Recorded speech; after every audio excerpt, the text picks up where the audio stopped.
Hello दोस्तों, स्वागत है आप सभी व्यूवर्स का हमारे चैनल सिद्धि आईएएस पीसीएस पे। अभी कुछ दिनों से हमारे चैनल पे वीडियो अभी इकोनॉमी सीरीज़ वाला ब्रेक हो गया था, तो हम लोग उसको फिर से रिज्यूम करेंगे। उसमें अभी भी कुछ कुछ बातें हैं, लेकिन एक सीरीज अभी साथ में पैरेलली स्टार्ट हो गया है, वो है आईआर का सेक्शन। तो वो आईआर के सेक्शन में हम लोग इंडिया श्रीलंका रिलेशनशिप इसको पूरे कंप्लीट देखेंगे, और श्रीलंका में जो क्राइसिस आया है उसमें इंडिया ने क्या रोल प्ले किया है, आगे क्या हो सकता है, तो वो सारी चीज़ें हम लोग इस वीडियो में बात करेंगे। तो ये टॉपिक काफ़ी इम्पॉर्टेंट है, स्पेशली श्रीलंकन क्राइसिस का। तो ये वीडियो हम लोग शुरू करते हैं। तो ये श्रीलंकन क्राइसिस में सबसे पहले इसको इंडिया के लोकेशन के हिसाब से हम लोग देखते हैं। तो ये लोकेशन वाइज अगर आप मैप इसमें ड्रॉ करते हैं तो आपको पॉजिटिवली ये आपको एडवांटेज देगा। और इसमें भी इम्पॉर्टेंट जो लोकेशन है वो सब दिखा सकते हैं, जैसे हम्बनटोटा पोर्ट है, तो वो आगे जब हम लोग वीडियो देखेंगे तो उसमें पता चलेगा कि ये पोर्ट क्यों इम्पॉर्टेंट है। एक्चुअली आप लोग जानते भी होंगे। उसके अलावा ईस्टर्न पोर्ट वाला हो गया, वेस्टर्न पोर्ट टर्मिनल हो गया। तो ये सारे न्यूज आइटम्स जो है काफ़ी इम्पॉर्टेंट रहे हैं, न्यूज में रहे हैं। इसको आप मैप पे भी दिखा सकते हैं एग्ज़ाम में, अगर इससे संबंधित कोई भी प्रश्न पूछा जाता है तो इसके लिए आपके रेफरेंस के लिए मैप है।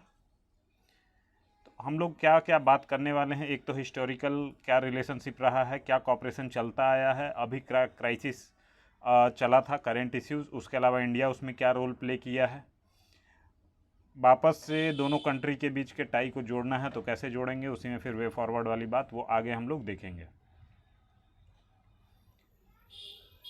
तो हिस्टोरिकल बैकग्राउंड की अगर बात करें तो दोनों कंट्रीज़ के जो बीच का रिलेशनशिप है वो अशोका के टाइम से चला आ रहा है, कि सम्राट अशोक ने अपने बेटे महेंद्र को भेजा था। इसका रेफरेंस जो है श्रीलंकन बुद्धिस्ट टेक्स्ट है दीपावमसा, उसमें इस चीज़ को मेंशन किया गया है। तो ये बहुत ही एंशियंट रिलेशनशिप हो गया। फिर रिसेंट टाइम में अगर हम लोग देखें तो रिसेंट टाइम में जो रिलेशनशिप है इंडिया श्रीलंका का, वो जो है श्रीलंकन तमिल और जो लोकल वहाँ पे सिन्हलीज हैं, सिन्हला वहाँ का लैंग्वेज हो लोकल सिन्हला, तो वो उनके बीच का जो तकरार है वो इंडिया श्रीलंका रिलेशनशिप को काफ़ी ज़्यादा इम्पैक्ट किया है। क्योंकि 1970s 80s में ये माना जा रहा था कि जो एलटीटी ऑर्गेनाइजेशन थी, ये ऑर्गेनाइजेशन जो है मदद इसको मिल रहा है इंडिया का एजेंसी रॉ के साइड से, और एलटीटी वाला मेनली जो है जो भी वहाँ पे तमिल पॉपुलेशन थे श्रीलंका में उनको एक्साइट करने में काम कर रही थी। अब इसी एलिगेशन की वजह से 1987 में इंडिया ने डायरेक्टली बोला कि हम लोग इस प्रॉब्लम को सॉल्व करेंगे, क्योंकि हमारे वजह से अगर आपको ऐसा लग रहा है कि हम लोग इस प्रॉब्लम को जनरेट करने में हमारा हाथ है, तो हम लोग ही इसको सॉल्व करेंगे। इसी के बाद फिर इंडिया ने अपना पीस कीपिंग फोर्स वहाँ पे भेजा था, और ये पीस कीपिंग फोर्स जो है भेजा गया था 13th अमेंडमेंट के बाद, और उसमें जो पीस एकॉर्ड साइन किया गया था इंडिया श्रीलंका के बीच में, उसके बाद से ये सारी बातें शुरू हुई थी। जबकि इस मोमेंट पे एलटीटी ने जो पीस एकॉर्ड साइन किया गया उसको रिजेक्ट कर दिया, और डायरेक्टली जो है इंडियन आर्मी जो वहाँ पे पीस कीपिंग के लिए भेजी गई थी उनके साथ कॉन्फ्लिक्ट में आ गई। इंडिया ने जो है रेस्ट कंट्रोल करना चाहा जाफना का ऑपरेशन पवन के तहत में, और एंटी एलटीटी ऑपरेशन इन्होंने चलाया। इसका इशू क्या हो गया कि हमारे जो प्रधानमंत्री थे राजीव गांधी जी, उनका एसेसिनेशन हो गया, उनकी हत्या की गई, और उसमें एलटीटी का ही हाथ बताया गया था कि एलटीटी का उसमें अहम भूमिका रहा है। और उसके बाद से 1992 में इंडिया ने एलटीटी को एक टेररिस्ट ऑर्गेनाइजेशन डिक्लेयर कर दिया। फिर बाद में इंडिया ने वही, उसके बाद का सिचुएशन तो आपको पता है, 2013-14 इस सब के आसपास में श्रीलंका में ही सिविल वॉर टाइप का सिचुएशन बना था। वहाँ की आर्मी ने खुद उसको एलटीटी को डिसमेंटल किया। काफ़ी ज़्यादा ह्यूमन राइट वायलेशन के भी एलिगेशन लगे हैं, उसका भी अभी यूएनएचसीआर उस पर काम कर रही है। तो वो भी एक अब इशू वही बचा है। वहीं एरिया ऑफ कॉपरेशन की बात की जाए तो पॉलिटिकल लेवल पे आपका रेगुलर विजिट होता है, रेगुलर प्रेसिडेंट लेवल पे, पीएम लेवल पे विजिट होती हैं। फिर उसके बाद बाइलेटरल कॉपरेशन के लिए मित्रत्व मार्गा है, वो चल रहा है। कॉमर्शियल में आपका फ्री ट्रेड एग्रीमेंट वो है। सार्क मेंबर्स में सबसे बड़ा ट्रेड पार्टनर जो है इंडिया का श्रीलंका है, और श्रीलंका का third largest export destination India है आफ्टर यूएस एंड यूके। फिर आपका एफडीआई भी कंट्रीब्यूशन इंडिया के साइड से काफ़ी ज़्यादा जा रहा है। उसके अलावा आपका बहुत सारे पीपल सेंट्रिक डेवलपमेंट प्रोजेक्ट वो चल रहे हैं। इमरजेंसी एम्बुलेंस सर्विस वो प्रोवाइड की गई थी।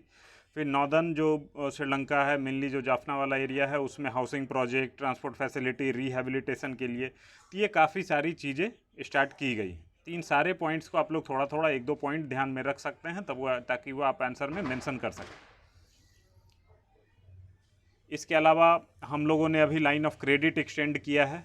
लाइन ऑफ क्रेडिट होता है क्या कि आप जो है आपके पास ऑलरेडी उतना पैसा पड़ा है, जितना पैसा वहाँ से लेते हैं उसी पे आपको इंटरेस्ट लगता है, उतना पैसा ऑलरेडी आपके अकाउंट में है, लेकिन जब तक आप उसको विड्रॉ नहीं करते हैं तब तक उस पर आपका कोई भी चार्जेस नहीं अप्लाई होगा। तो ये लाइन ऑफ क्रेडिट इंडिया ने प्रोवाइड कराया है। फिर कुछ Colombo Matara railway line upgradation इसमें काम किया है। सोलर लाइट के डायरेक्शन में जो है रूफटॉप सोलर यूनिट लगाने के लिए $100 मिलियन दिया गया है। सिक्योरिटी के लिए 400 लाइन ऑफ क्रेडिट ये दिया गया है। वहीं कल्चरल डेवलपमेंट के तौर पे देखें तो कल्चरल एक्सचेंज प्रोग्राम्स काफ़ी सारे चल रहे हैं। कल्चर सेंटर जाफना में खुला है हमारा। कल्चरल कॉपरेशन एग्रीमेंट ये हुआ है। टूरिज़्म को प्रमोट करने के लिए visa on arrival, free visa, ये सारी फैसिलिटी उपलब्ध कराई गई है। पीपल टू पीपल टाइज़ में देखें तो बुद्धिज़्म को प्रमोट करने के लिए $15 मिलियन इसका ग्रांट दिया गया है। फिर कुशीनगर एयरपोर्ट को इंटरनेशनल एयरपोर्ट डिक्लेयर कर दिया है, क्योंकि कुशीनगर काफ़ी बढ़िया आपका बुद्धिस्ट डेस्टिनेशन है। फिर डिफेंस में देखें तो मित्र शक्ति होता है। फिर Sri Lankan Indian navy exercise SLI-NEX ये एक्सरसाइज होता है। तो ये सारे कुछ कुछ की पॉइंट्स हैं जो आप ध्यान में रख सकते हैं। मतलब क्या है कि इंडिया श्रीलंका पे इन जनरल कोई भी अगर क्वेश्चन पूछा जाता है तो ये सारे पॉइंट को बेसिस पे आप उसको आंसर कर सकते हैं। अब आ जाते हैं करंट जो सिचुएशन था श्रीलंका का, जो इकोनॉमिक क्राइसिस का सिचुएशन हुआ था उसमें। तो श्रीलंका क्राइसिस का बेसिक जो सिचुएशन था वो बना क्यों था, उसके पीछे का रीजन के पीछे हम लोग जाते हैं। तो रीजन में एक फैक्टर जो है आपका कि वहाँ पे कोविड-19 का पहला तो इम्पैक्ट बहुत ज़्यादा लॉकडाउन हुआ, क्योंकि वो टूरिज़्म पे सस्टेन करने वाली कंट्री है। तो टूरिज़्म नीचे चला गया। कोविड-19 लॉकडाउन एक रीज़न था। उसके अलावा दूसरा रीज़न ये था कि उससे ईस्टर आपका क्रिसमस फेस्टिवल है, क्रिसमस नहीं क्रिश्चियन का फेस्टिवल है कि ईस्टर, उस टाइम पे टेररिस्ट अटैक हुआ था श्रीलंका में। तो उस टेररिस्ट अटैक की वजह से भी टूरिज़्म फुटफॉल श्रीलंका में घटा था। और वहाँ पे टूरिज़्म का बहुत बड़ा रोल प्ले है, बहुत बड़ा फैक्टर है जो कि टूरिज़्म का रोल है पूरी इंडस्ट्री में। तो टूरिज़्म के नीचे जाने से जॉब लॉस हो गया, आपका फॉरेक्स रिजर्व नीचे चला गया, फिर और भी काफ़ी सारे प्रॉब्लम क्रिएट हुए। उसके जस्ट पहले जो है गवर्नमेंट आई थी राजपक्षा जी की। तो राजपक्षा जी की गवर्नमेंट आई थी, इन्होंने थोड़ा सा जो स्टेप लिया उसकी वजह से भी थोड़ा सा प्रॉब्लम और बढ़ गया। इन्होंने आते के साथ टैक्सेस को काफ़ी ज़्यादा ऊपर नीचे कर दिया था। टैक्सेस में मतलब क्या है कि जो टैक्स स्लैब था उसमें बहुत सारे पॉपुलेशन को टैक्स फ्री कर दिया था। तो इनिशियली तो अच्छा दिख रहा था कि सभी लोगों को कम टैक्स पे करना पड़ेगा, अच्छा है, कोई दिक्कत नहीं है।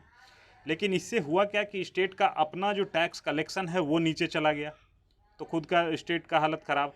फिर उधर टूरिज़्म भी ख़राब हो गया था, तो इससे फॉरेक्स नीचे चला गया। तो जब फॉरेक्स नीचे चला गया और इनका जो एग्रीकल्चर है, जो थोड़ा बहुत वहाँ पे एग्रीकल्चर होता है, वो डिपेंडेंट है बाहर से केमिकल फर्टिलाइज़र इंपोर्ट करके वो चीज़ खेती होती थी वहाँ पे। अब उसको जब दूर करना था तो उन्होंने एक और अलग सॉल्यूशन निकाल लिया कि हम लोग अब केमिकल फार्मिंग ना करके ऑर्गेनिक फार्मिंग करेंगे। रातों रात ये ऑर्गेनिक फार्मिंग पे स्विच करने लग गए। इससे क्या हुआ कि पूरा वहाँ का उपज सडनली नीचे चला गया और बाकी सारे जो फूड कमोडिटीज़ थे उनके प्राइसेस काफ़ी ज़्यादा बढ़ गए। तो ये वाला एक प्रॉब्लम हो गया। अब जब फूड प्राइसेस जब नीचे से सडनली ऊपर चले गए फूड प्राइसेस, तो जो भी होर्डिंग की समस्या थी, जमाखोरी वाला शिकायत, वो शुरू हो गया। तो ये सारा प्रॉब्लम जिसकी वजह से ये कंडीशन निकल के आया। तो मेजर प्रॉब्लम आपका क्या है कि फॉरेक्स रिजर्व उसका नीचे चला गया, जिसकी वजह से ये सारा प्रॉब्लम क्रिएट हुआ। और लोकल लेवल पे जॉब लॉसेस, वो सारा प्रॉब्लम तो इन जनरल है।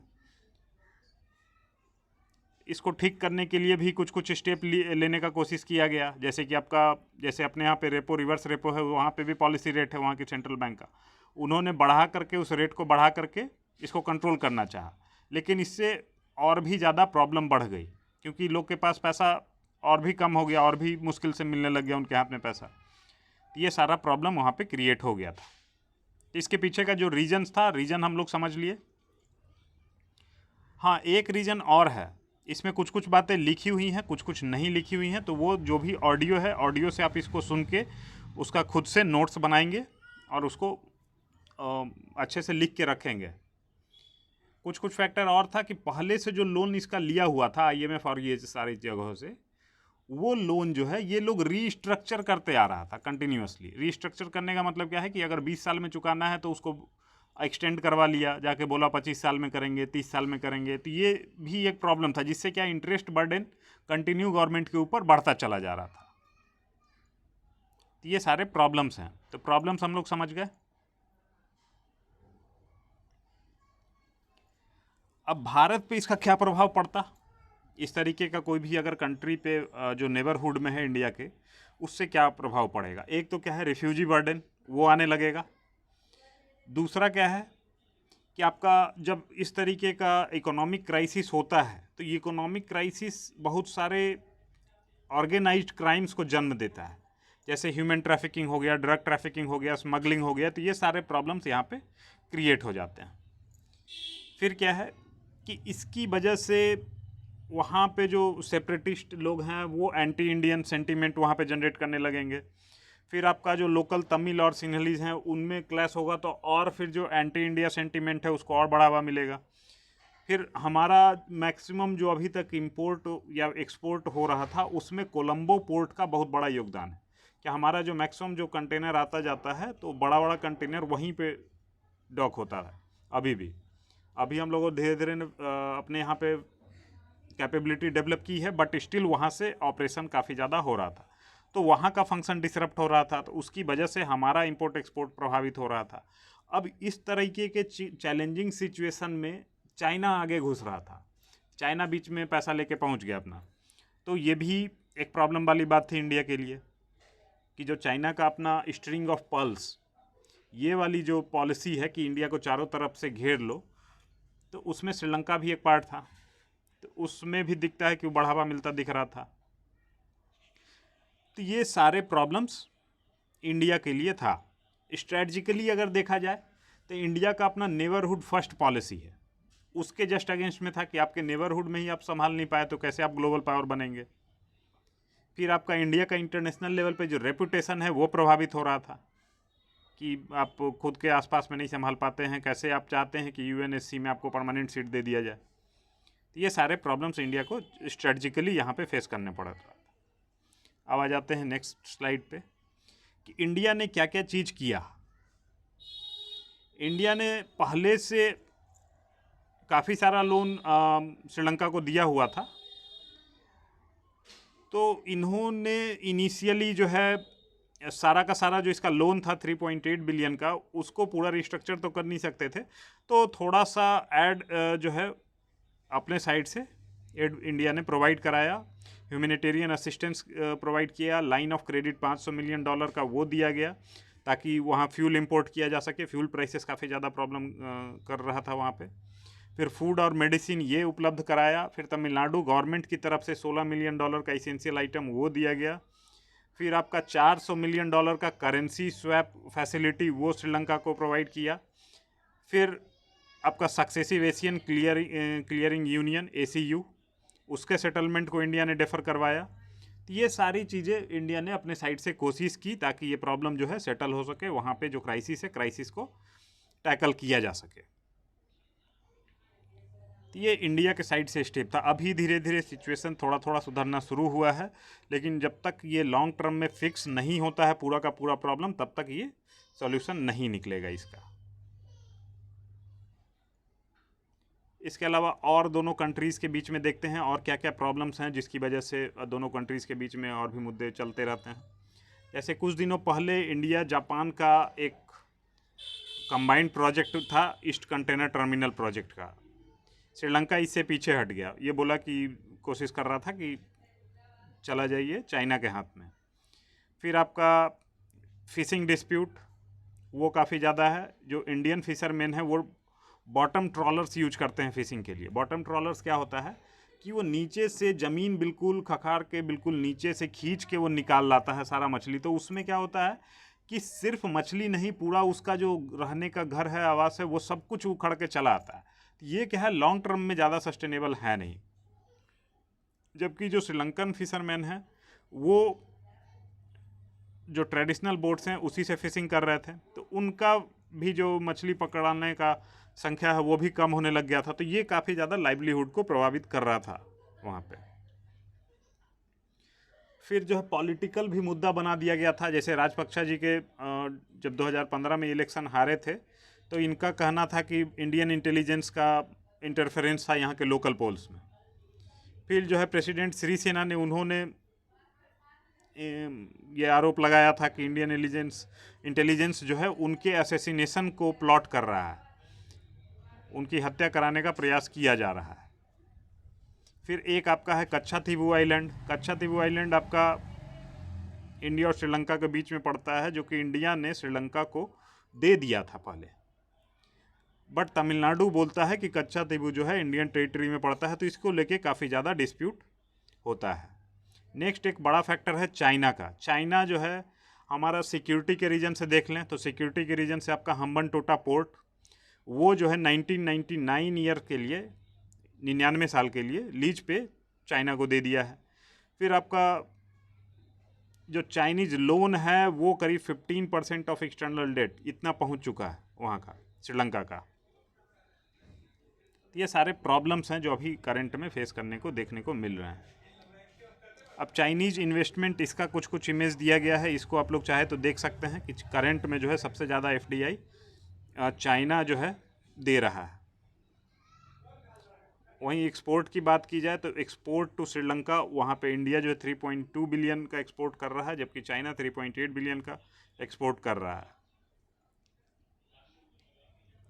अब हम लोग को अगर इसको फिक्स करना है तो फिक्स करने के लिए ट्रेड इन्वेस्टमेंट इसको प्रमोट करना होगा, कनेक्टिविटी प्रोजेक्ट्स इसको देखना होगा। जो फिशरमैन इशू है इसको बायलैटरल टाइज से उसको बातचीत से सुलझाने की आवश्यकता है।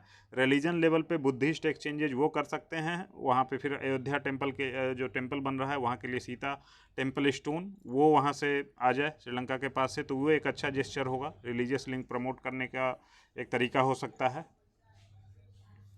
वे फॉरवर्ड के तौर पे देखें तो वे फॉरवर्ड में क्या है कि दोनों देश डेमोक्रेटिक कंट्री हैं, तो अपने टाइज को उस बेसिस पे स्ट्रांगली स्टार्ट कर सकते हैं।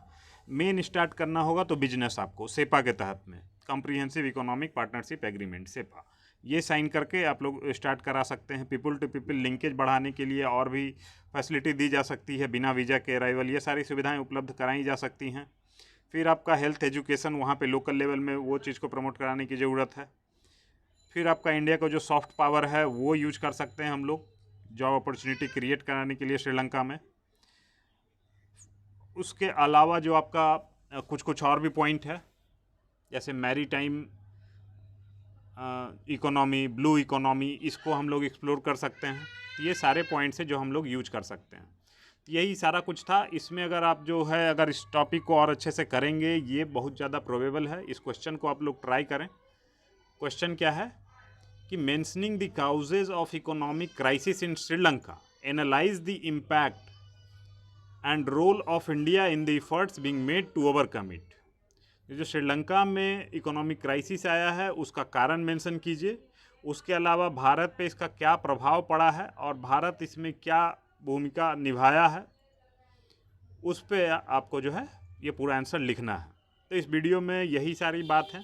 इस क्वेश्चन को आप लोग ट्राई करें। ट्राई करके हमारा टेलीग्राम चैनल है वहाँ पे आप उसको पोस्ट कर सकते हैं, इसको इवैल्यूएट किया जाएगा। तो आपका टेलीग्राम चैनल का लिंक इस वीडियो के डिस्क्रिप्शन में आपको मिल जाएगा, वहाँ पे जाके आप इसका टेलीग्राम चैनल ज्वाइन कर सकते हैं। बाकी हमारा चैनल है, चैनल आप अगर अच्छा लगता है कंटेंट तो आप हमारा चैनल सब्सक्राइब कर सकते हैं, शेयर कर सकते हैं जो भी पढ़ने वाले बच्चे हैं उनके बीच। So that's all we have for today. और आगे फिर हम लोग नेक्स्ट मिलेंगे तो फिर हम लोग देखेंगे। That's all we have for today. Thank you for watching the video.